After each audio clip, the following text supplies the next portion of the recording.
मित्रों, अपने India politics channel पर मैं आपके सामने हूँ, अजय कुमार झा, इंडिया पॉलिटिक्स 2। आज का मेरा विषय इतना इम्पॉर्टेंट है कि अगर आपने नहीं सुना तो आप ही मिस करेंगे, इसलिए पूरा का पूरा इसे सुनिएगा। आगे आने वाले इलेक्शन के जो रिजल्ट 4 जून को देखने को मिलेंगे, उसमें कौन भारत के प्रधानमंत्री होंगे, बहुतों के दिमाग में तो यह बिल्कुल तय है, पर जिनके दिमाग में कुछ अल्टरनेटिव्स घूम रहे होंगे, वो सब भी आज मैं थोड़ी चर्चा करूंगा और वो जम के करूंगा, और आप इसे ज़रूर देखें, पूरा का पूरा देखें। ऑब्वियसली आपने अब तक तो सब्सक्राइब कर ही लिया होगा, अगर नहीं किया होगा तो आज कर ही लीजिए, लोगों से भी कहिए वो भी कर लें, और फिर अपने विचार भी रखें। आप, मैं ज़रूर आपके कमेंट्स को देखूंगा और अपने विचार आपके सामने जो मैंने रखा है, अगर आपके विचार उससे कुछ तफरका तौर पर आते हैं तो उस पर भी बात करेंगे। तो हम में से बहुत सारे लोग मान रहे हैं कि मोदी जी ही अगले प्रधानमंत्री होने वाले हैं, परंतु क्या पता, कौन जानता है, जनता का ही मूड है, क्या हो जाए। तो और कौन से लोग प्रबल दावेदार हो सकते हैं, अगर मान ही लिया जाए कि अपोजिशन खेमा को बढ़त मिल जाती है, जिसकी मुझे तो कहीं से भी कुछ संभावना नहीं दिखती है, परंतु मैं इसे आप पर छोड़ता हूँ, मैं अपनी बात नहीं कह रहा। तो कौन से वैसे लोग प्रबल दावेदार हैं, और क्या वो सचमुच बन पाएंगे? अगर इंडी खेमे से ही बनना हो तो कौन से वैसे लोग हो सकते हैं? तो चलिए, मैं जिस पर आज चर्चा करने वाला हूँ, निश्चित तौर पर एनडीए और भाजपा खेमे से किसी और दूसरे व्यक्ति का नाम मेरे जहन में अभी है नहीं। अगर एक नाम है तो मैं अभी उसकी चर्चा करूंगा कि शायद वो भी एक दावेदार बन करके उभर जाएं, वैसे इसकी कोई संभावना नहीं है। फिर भी यह तो संभावनाओं का खेल है, राजनीति, तो बात करने में क्या हर्ज है, बात करिए और अपने भी विचार रखिए। तो मैं सबसे पहले अपोजिशन खेमे से उम्मीद करता हूं कि जो महत्वपूर्ण नाम हैं जो अपने दावेदारी पेश कर सकते हैं, उसमें कौन कौन हो सकते हैं। सबसे पहला नंबर तो राहुल गांधी जी का है, तो उनकी बात तो तय ही है। इसके बाद ममता जी भी आ सकती हैं, ममता जी के नाम भी उछाले गए हैं और वो भी आ सकते हैं। शरद पवार जी हैं, वो भी आ सकते हैं। के स्टालिन हैं तमिलनाडु से, वो भी आ सकते हैं, वो भी, उनके नाम भी उछल सकते हैं। काफ़ी सीटों के मालिक हैं वहाँ पर वो, 39 सीट्स। अगर वहाँ उन्होंने कुछ करिश्मा किया तो उनकी दावेदारी सचमुच प्रबल हो सकती है। इसके बाद नवीन पटनायक जी हैं, सबसे लंबे जितने अभी लोग हैं, सबसे लंबा चीफ मिनिस्टर से का इतिहास उनका है। वो ज्योति बसु जी से थोड़ा आगे ही अब चलने लगे हैं। तो एक तो वही हुए। वैसे वो मोदी जी के खिलाफ कभी जाते नहीं हैं, परंतु अगर प्रधानमंत्री बनने की बात हुई तो कौन छोड़ेगा भला, हो सकता है, हो सकता है। इसके बाद आप फिर और चलिए आगे भी देख लेते हैं। नवीन पटनायक जी की तो बात हो ही गई। चलिए आंध्रा से जगन मोहन रेड्डी जी को भी ले लेते हैं, वो भी एक दावेदार हो सकते हैं। और भी नीचे चलिए, पिनारी विजयन भी हो सकते हैं, केरल से लेफ्ट कांग्रेस हो सकता है, सब उनके नाम को ही आगे बढ़ाने की कोशिश करें।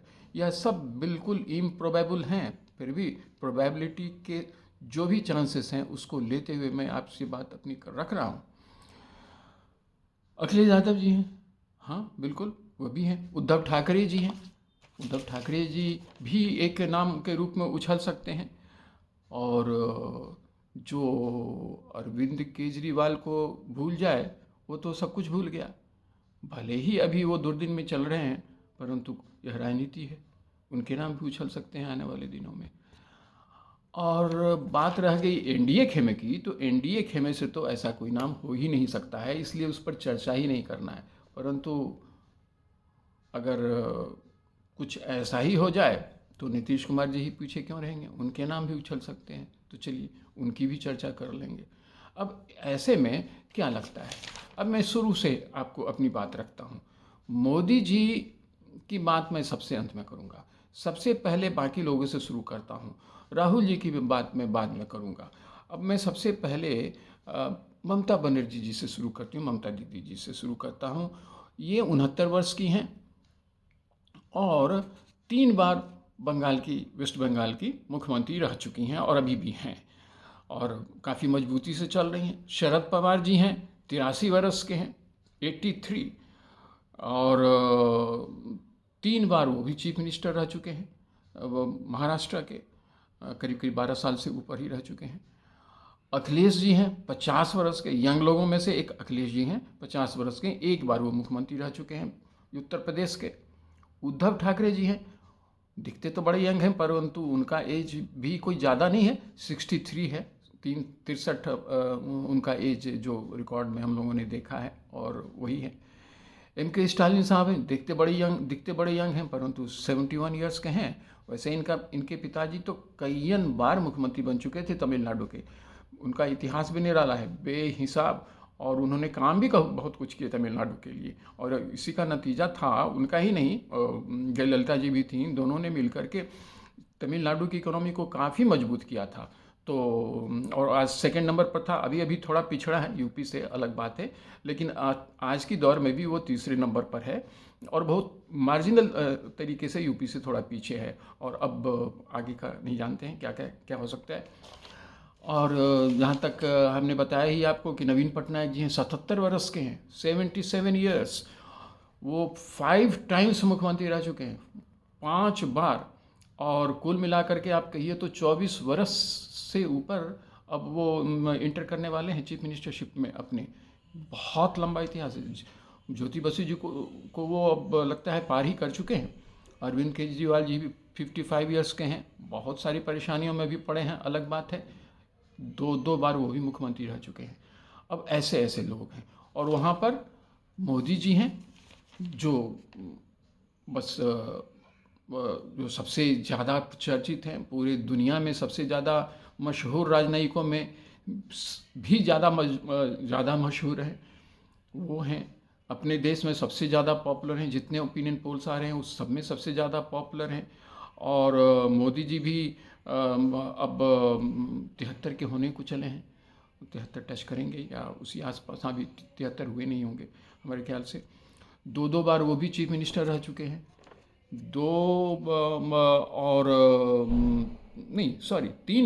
तीन बार वो भी मुख्यमंत्री रह चुके हैं। 12 साल से अधिक कुछ महीने वो मुख्यमंत्री रह चुके हैं, 3 टर्म्स, 2 टर्म प्रधानमंत्री रह चुके हैं। अनोखा रिकॉर्ड है और जो कुछ भी उन्होंने किया है, कोई परिवारवाद का उन पर ठप्पा नहीं है, किसी तरह का कोई और एलिगेशन नहीं है, दिन रात काम करते हुए देखे गए हैं और आगे एक लंबी योजना देश के लिए लेकर के चल रहे हैं। उसके सारे जो उसकी संभावनाएं हैं, जो हाइलाइट्स हैं, जो स्केचेस हैं, लोगों को वो बता भी रहे हैं, लोग समझ भी रहे हैं। अब वो हैं, अब इसमें ये सोचना है हमें कि कौन हमारे अगले प्रधानमंत्री के लिए सबसे उपयुक्त व्यक्ति हो सकते हैं। कोई टर्म्स ऑफ चीफ मिनिस्टरशिप किसने कितने लिए हैं उस आधार पर भी कुछ लोग तय कर सकते हैं। कुछ लोग इस आधार पर तय कर सकते हैं कि उन्होंने अपने अपने राज्यों में काम क्या किए हैं, और कुछ लोग इस आधार पर कर सकते हैं कि क्या उनके विज़न से देश को पहले कोई फ़ायदा हुआ है या जिन राज्यों में इन लोगों ने काम किया है वहाँ कुछ ऐसा ज़बरदस्त फ़ायदा हुआ है, या आगे का उनका ऐसा कोई विज़न है जो पूरे देश को एक साथ ले चलने की मादा रखता हो, सबको मिला करके ले चलने की मादा रखता हो, देश की जीडीपी को आज जहाँ तक पहुँचा है उससे और तेज़ गति से आगे ले जाने की क्षमता रखता हो, उसके पास उसके स्केच हों, उसके ड्राइंग्स हों, उसके रोड मैप हों, और वह कैसे कर पाएगा। सिर्फ योजनाएं ही नहीं, योजनाओं का क्रियान्वयन कहाँ से होगा, पैसे कहाँ से आएंगे, रुपये संसाधन कहाँ से आएंगे, अगर अपने पास है तो आप उसे निकालेंगे कैसे, किस तरह से निकालेंगे, और उसमें आपके क्या खर्च होंगे, क्या उतनी चीज़ें आप कर पाएंगे, अगर बाहर से लाएंगे तो कैसे लाएंगे, विदेशों से आपके संबंध कैसे होंगे, क्या कुछ कर पाएंगे, विदेशों में आपकी शक्ति कितनी बड़ी होगी, आप कितना कुछ कर पाएंगे, बहुत सारे प्रश्न खड़े करते हैं। तो अब ऐसे में हमें देखना है कि आगे हमारे लिए कौन सी उपयुक्त हैं। चूँकि विरोधी खेमे में अगर देखा जाए तो प्राइम मिनिस्टर तो बहुत लोग हैं जो बन सकते हैं, यही चीफ मिनिस्टर तो मोदी जी भी थे। 12 साल का ही उनका लंबा इतिहास था चीफ मिनिस्टरशिप का। दो एक महीना आप ज़्यादा कह लीजिए। और उसके बाद देखिए वो कहाँ से कहाँ गया। और जितने लोगों की मैंने चर्चा की है, करीब करीब सभी के सभी चीफ मिनिस्टर रहे हैं। हाँ, एक नाम जो सबसे इम्पॉर्टेंट है, जिनकी चर्चा मैं अब आपको करने जा रहा हूँ, वो हैं राहुल गांधी जी। राहुल गांधी जी 53 53 वर्ष के हो चुके हैं, मिड एज में है। मिड एज मतलब राजनीति के कंटेक्स्ट में मिड एज में है। वैसे भी अब भारत में जिस तरह से वो मतलब लॉन्जेविटी बढ़ी है, तो बाकी लोग भी अब इस एज में मिड एज वाले ही माने जाएंगे, तो वो हैं। और वहाँ वो उनका एक्सपीरियंस क्या है चीफ मिनिस्टरशिप का? कुछ नहीं। एज मिनिस्टर कुछ नहीं। चीफ मिनिस्टर कुछ नहीं। As prime minister no, nil, nothing. As what? As Congress president एक उनका एक्सपीरियंस है, लेकिन पब्लिक ऑफिस कुछ नहीं। वो हैं नेक्स्ट, और सबसे प्रबल दावेदार वो भी हैं। लोगों को उनमें बहुत सारे ऐसे लोग हैं जिनको उनमें आशा दिखती है, आशा की किरण दिखती हैं, तो कहा नहीं जा सकता है। अब ऐसे में लोग किसे पसंद करेंगे, यह एक यक्ष प्रश्न है वैसे तो अपोजिशन खेमे से। और हाँ, एनडीए खेमे से जो मैं भूलता जा रहा था, जिसे अभी तुरंत बताना जरूरी है, कि अगर कोई एक नाम हो सकता है उछल करके बाद में सामने आ जाए, तो वो नीतीश कुमार जी का भी हो सकता है। नीतीश कुमार जी वैसे भी जिधर भी रहते हैं चीफ प्राइम मिनिस्टर के दावेदार के रूप में लोग उनकी चर्चा करते रहते हैं। वो खुद नहीं करते हैं, पर लोग तो करते रहते हैं। तो अगर वो इधर रहते हुए भी आने वाले दिनों में जंप करके उधर अगर प्राइम मिनिस्टरशिप की संभावना हो तो चले जाएं, तो उसमें किसी को हैरानी नहीं होनी चाहिए। तो अब उनका रिकॉर्ड अगर आप देखिए, तो वो तो 5 बार चीफ मिनिस्टर रह चुके हैं। हाँ, और 5 बार में वैसे कुल मिलाकर के अभी समय तो काफ़ी उनका भी हुआ है, लेकिन इतना नहीं है। लेकिन नंबर ऑफ टर्म्स कहिए, एक बार तो खैर एक आध हफ्ता 10-12 दिनों का ही था, लेकिन उसके बाद अगर आप देखिए 4 टर्म रह चुके हैं। बिहार में उन्होंने प्रारंभ में वो काफ़ी काम भी उन्होंने किया था, इसको वो भी मानते हैं, लोग भी मानते हैं। बाकी के समय में भी काम धाम जिस तरह से कोई चीफ मिनिस्टर करता है वो भी करते ही रहे हैं। उनका भी एक अपना अच्छा आधार है। तो एक वो भी हो सकते हैं, हु नोस। और हो सकता है वैसे हालत में कुछ भी हो सकता है। तो अब इतने नामों के बीच हमें और आपको सोचना है कि कौन सबसे प्रबल, क्योंकि जितने नाम मैंने लिए हैं, वैसे डार्क हॉर्स तो कोई कभी भी आ सकता है। भारत में इसकी संभावनाएं लोगों ने तलाशा भी है और लोगों को मिला भी है। कई ऐसे कम से कम तीन तो नाम जरूर ही वैसे आए हैं जो अचानक से जिना वो आए। हालांकि उन लोगों के भी अपने अपने एक्सपीरियंसेस थे। बिना एक्सपीरियंस के तो एक राजीव गांधी जी ही थे। और अभी अगर हो जाएंगे तो राहुल गांधी जी होंगे। जहाँ तक इंदिरा जी का सवाल था, उन्हें भी एक्सपीरियंस था, वो भी मिनिस्टर रह चुकी थी, इंफॉर्मेशन ब्रॉडकास्टिंग मिनिस्टर थी शास्त्री जी की कैबिनेट में। तो अब ऐसा है। अब इस पर आप लोग अपने विचार रखिए। मैं जो फाइनल वर्डिक्ट तो जनता पर, लोगों को पता ही है कि छोड़ना है, और आपके अपने अपने कोई वर्डिक्ट हैं तो दें, और अपने कुछ जो विचार रखने हैं वो भी रखें। इसी के साथ आज की बात मैं ख़त्म करता हूँ। जय हिंद। Thank you.